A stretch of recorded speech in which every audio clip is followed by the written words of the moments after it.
I never thought I'd be in this situation, but here I am, questioning everything about my marriage and family. I'm Janelia, 28F, and I've been married to Sebastian, 30M, for 3 years now. We have a beautiful daughter, Trisha, who just turned 1 last month. Sebastian and I met during our sophomore year of college. I was majoring in English literature, dreaming of becoming a writer, while Sebastian was studying business administration. We literally bumped into each other at the campus coffee shop. I spilled my latte all over his textbook.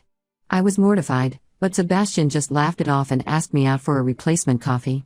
That was the start of our story. At the time, I was struggling with severe anxiety. It had started in high school after my parents' messy divorce, but college life had amplified it. I was barely keeping up with my classes, constantly worried about failing, and had trouble making friends. Sebastian became my rock. He was patient and understanding, always there to calm me down during panic attacks or to help me study when I felt overwhelmed. I remember one night during finals week of our junior year. I was having a particularly bad anxiety episode, convinced I was going to fail all my exams and get kicked out of college. Sebastian stayed up all night with me, quizzing me on literary theories and making sure I ate and drank water. When I finally fell asleep at dawn, he tucked me in and went to his own exam without having slept at all. That's when I knew he was the one. After graduation, Sebastian got a job at a local marketing firm while I started working at a small publishing house. We got married a year later in a small ceremony surrounded by our closest friends and family. Sebastian's mother, Clara, 55F, seemed a bit cold at the wedding, but I chalked it up to nerves. If only I had known then what I know now. When I found out I was pregnant with Trisha, we were both thrilled. It wasn't planned, but we had always talked about having kids, so it felt like the right time. The pregnancy was tough, my morning sickness lasted well into the second trimester, and my anxiety flared up again. I was terrified of something going wrong with the baby. Sebastian was supportive at first, coming to every doctor's appointment and helping me research everything about pregnancy and childbirth. However, as my due date approached, Sebastian's behavior started to change. He became distant and would often spend hours on the phone with Clara. I didn't think much of it at first, assuming he was just nervous about becoming a father. I tried to talk to him about it, but he would brush off my concerns, saying everything was fine. After Trisha was born, things took a turn for the worse. Clara started visiting us almost every day, criticizing my parenting skills and suggesting that I wasn't fit to be a mother. She would make comments about how I held Trisha, how I fed her, even how I dressed her. "Oh, you're not supporting her head properly," she'd say, or "Are you sure you're producing enough milk? She looks a bit thin to me." Sebastian never stood up for me, always siding with his mother. I tried to brush it off, telling myself that Clara was just overly concerned and that it would get better with time. But it didn't. Instead, it got worse. Clara started suggesting that maybe I should go back to work and let her take care of Trisha during the day. When I said I wanted to stay home with Trisha for at least the first year, Clara implied that I was being selfish and denying Sebastian the chance to advance in his career. One day, when Trisha was about 3 months old, I overheard a conversation between Sebastian and Clara. I had just put Trisha down for a nap and was heading to the kitchen when I heard them talking in hushed tones in the living room. They were discussing how I wasn't capable of raising Trisha properly due to my history with anxiety.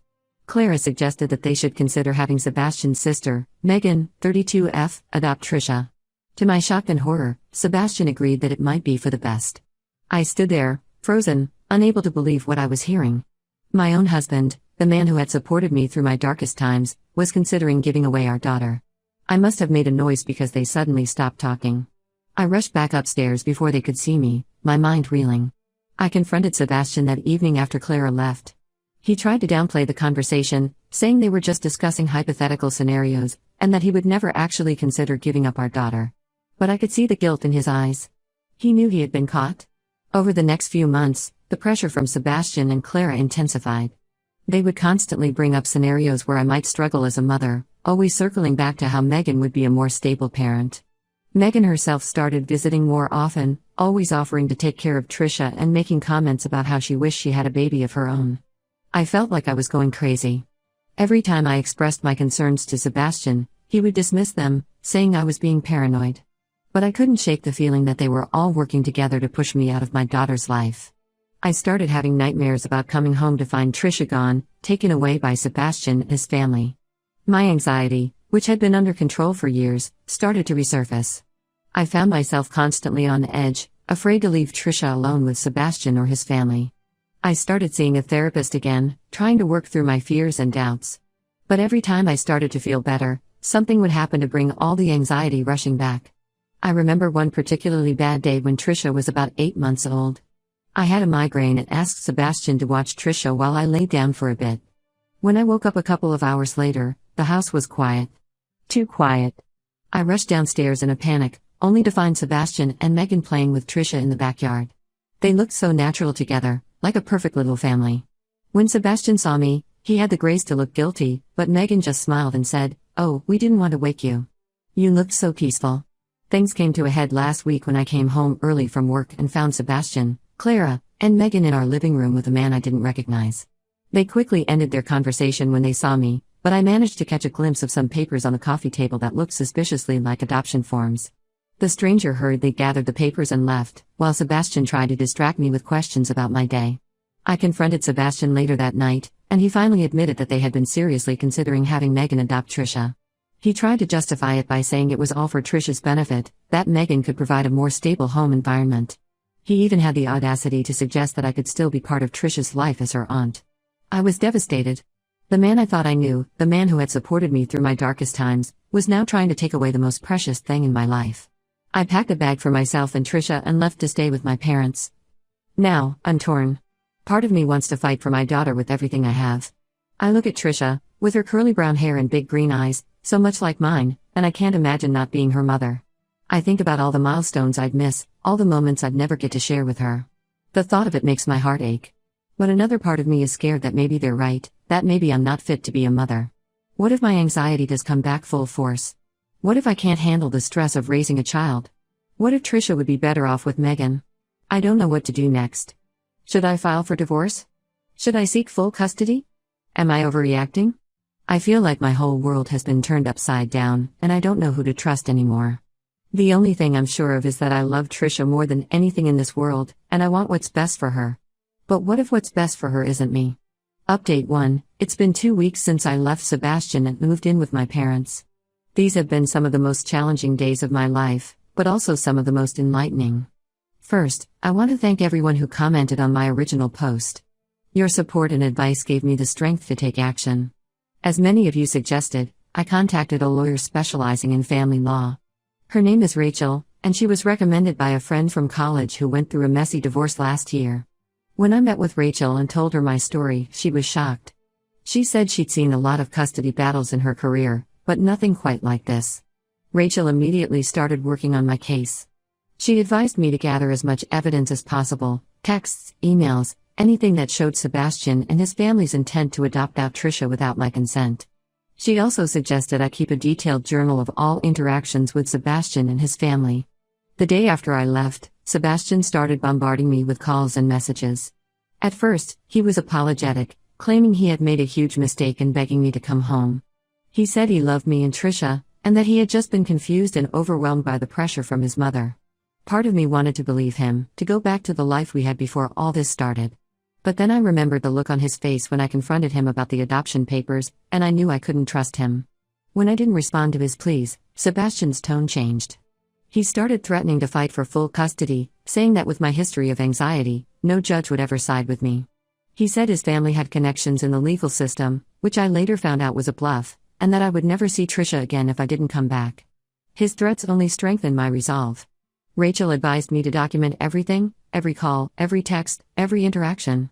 She also suggested I get statements from my doctor and my former therapist about my mental health history and my current state. My therapist, Dr. Anderson, was particularly helpful. She wrote a detailed letter explaining how I had successfully managed my anxiety for years and how, in her professional opinion, it did not impact my ability to be a good mother. A week ago, we had our first mediation session. Sebastian showed up with Clara and their lawyer, a stern-looking man named Mr. Thompson. The session was tense, to say the least. Mr. Thompson tried to paint me as an unstable mother, using my past struggles with anxiety against me. He brought up incidents from years ago, panic attacks I'd had in college, the time I had to take a semester off due to depression, twisting them to make it seem like I was constantly on the verge of a breakdown. But Rachel was prepared. She presented the statements from Dr. Anderson and my general physician, both confirming that I've been stable for years and am fully capable of caring for Trisha. She also had testimonies from friends and coworkers, all attesting to my capabilities as a mother. What really turned the tide, however, was when Rachel presented evidence of Sebastian and Clara's manipulation. Remember those adoption papers I mentioned? It turns out they were real, and Sebastian had already signed them. Rachel had managed to obtain a copy from the adoption agency. Apparently, the stranger I saw that day was a representative from the agency. The papers clearly showed that Sebastian was willing to give up his parental rights to Megan without my knowledge or consent. The mediator, a kind-faced woman named Mrs. Patel, was appalled. She said that in her 20 years of practice, she'd never seen such a blatant attempt to circumvent a mother's rights. Sebastian's face turned white when he realized his plan had been exposed. Clara started yelling about how they were just trying to do what was best for Trisha, but Mrs. Patel quickly shut her down. By the end of the session, it was clear that Sebastian's case was crumbling. Mrs. Patel strongly advised him to reconsider his position, warning that if this went to court, he could lose all rights to Trisha. She even suggested that his actions could be seen as a form of emotional abuse, which could severely impact any custody agreement. Since then, Sebastian has been quieter. He's requested another mediation session, this time without Clara present. It's scheduled for next week, and I'm nervous but hopeful. Rachel thinks Sebastian might be ready to negotiate a more reasonable custody arrangement. In the meantime, I've been focusing on Trisha and myself. My parents have been incredibly supportive. Mom has been helping with childcare so I can continue working, and Dad has been giving me pep talks every morning, reminding me of how strong I am. Trisha seems to be adjusting well to our new living situation, which is a huge relief. She's started saying new words every day, and her latest favorite thing is to help Grandma in the garden, which mostly involves digging holes and getting very muddy. I've also reconnected with some old friends who've been a great support system. One of them, Lena, 29F, is a single mom, and she's been an invaluable resource, offering advice and just being there to listen when I need to vent. We've started having weekly playdates with our kids, which has been great for both Trisha and me. As for my relationship with Sebastian, I don't see how we can ever go back to what we were. The trust is completely shattered. Every time I think about how close I came to losing Trisha, I feel a mix of anger and fear that I've never experienced before. Right now, my priority is ensuring Trisha's safety and well-being, and fighting for my rights as her mother. I've started seeing a new therapist, Dr. Lena, who specializes in postpartum anxiety and family trauma. She's been helping me work through my feelings about Sebastian's betrayal and my fears about being a single mother. It's hard work, but I already feel stronger and more confident in my abilities as a mother. I'll update again after the next mediation session. Thank you all again for your support and advice. It means more than you know. Update 2. It's been a month since my last update, and a lot has happened. The second mediation session with Sebastian was unexpected, to say the least. Sebastian showed up alone this time, without Clara or his lawyer. He looked tired and defeated, with dark circles under his eyes and his usually neat hair a mess. As soon as we sat down, he broke down and confessed everything. He admitted that Clara had been manipulating him for years, playing on his insecurities and fears. He said she had convinced him that I wasn't fit to be a mother and that giving Trisha to Megan was the only way to ensure she had a normal life. He also revealed something I hadn't known: Clara had done something similar to Sebastian's father years ago. Apparently, when Sebastian was just a child, Clara had manipulated the situation to gain full custody, effectively cutting his father out of his life. She had told Sebastian that his father had abandoned them, but Sebastian said he recently found out the truth when he reconnected with his father. I was shocked. Part of me felt sympathy for Sebastian, realizing he had been a victim of Clara's manipulation too. I remembered how close he and Clara had always been, how he would always seek her approval. It made a twisted kind of sense that she had been able to manipulate him like this. But another part of me was angry that he had been weak enough to let his mother come between us and our daughter. Sebastian begged for forgiveness and said he wanted to make things right. He offered to go to family therapy, to cut off all contact with Clara, and to do whatever it takes to rebuild our family. He even suggested we move to a different city to get a fresh start, away from Clara's influence. I was torn. On one hand, I still love Sebastian. We've been through so much together, and the idea of giving Trisha a chance to grow up with both her parents is appealing. I thought about all the good times we'd had, our college days, our wedding, the day Trisha was born. Sebastian had been my support system for so long, and part of me wanted to believe we could get back to that. On the other hand, the trust between us has been severely damaged, and I'm not sure if it can ever be fully repaired. Every time I look at him, I remember how close I came to losing Trisha. I think about all the times he sided with Clara over me, all the times he dismissed my concerns. Can I ever trust him to put our family first? After the mediation session, I spent a lot of time thinking about what to do. I talked it over with my parents, with Lena, and with Dr. Lena. I even reached out to Sebastian's father, wanting to hear his side of the story. He confirmed everything Sebastian had said about Clara's manipulation and expressed regret for not fighting harder to stay in Sebastian's life. After much deliberation, I've decided to proceed cautiously. We've agreed to a trial separation period of 6 months. During this time, Sebastian will move out of our house, which is currently empty, and find his own place. We'll have shared custody of Trisha, with me having primary custody and Sebastian having visitation rights. Sebastian will attend individual therapy to work on his issues with his mother and his own insecurities. We'll attend co-parenting counseling together to learn how to effectively parent Trisha as separated parents. Sebastian will have no contact with Clara unless it's approved by both of us and our counselor.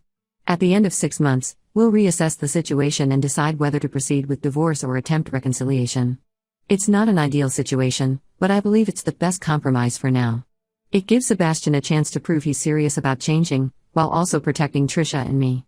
I'm still wary, but I want to give Sebastian the opportunity to be the father and partner I thought he was. As for Clara and Megan, they're out of the picture for now. My lawyer sent them a cease and desist letter, warning them that any attempts to interfere with our custody arrangement would result in legal action.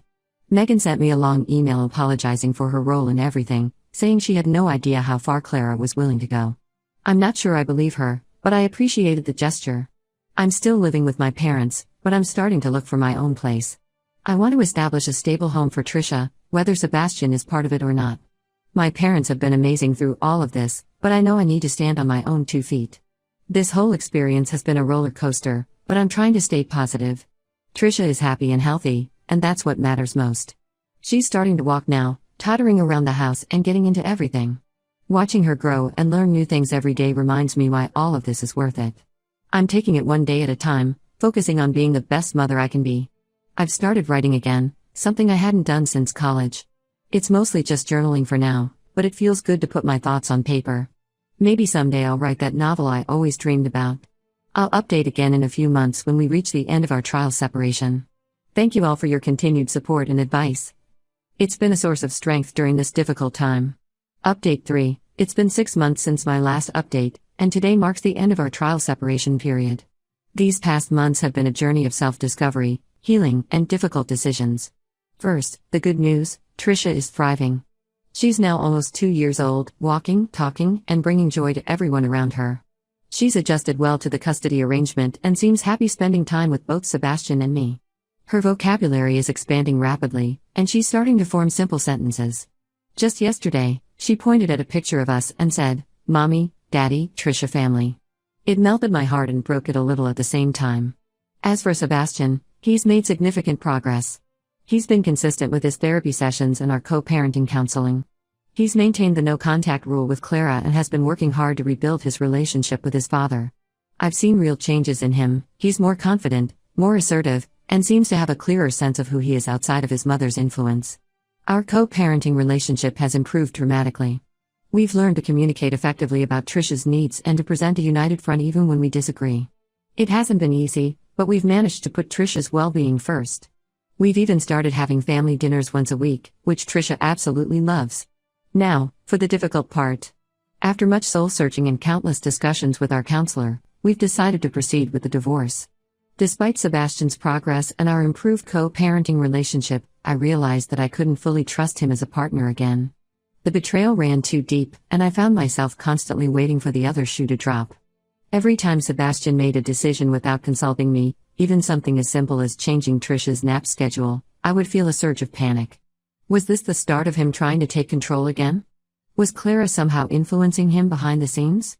I realized that living with this constant suspicion and fear wasn't healthy for me or for Trisha. It wasn't an easy decision, but I believe it's the right one for all of us. Sebastian was understandably upset but said he respected my decision. We've agreed to continue our current custody arrangement and to always prioritize Trisha's needs. We're committed to making our co-parenting relationship work, even if our romantic relationship couldn't be salvaged. As for me, I've grown so much over these past months. I've rediscovered my strength and resilience. I've learned to trust my instincts as a mother and to stand up for myself and my daughter.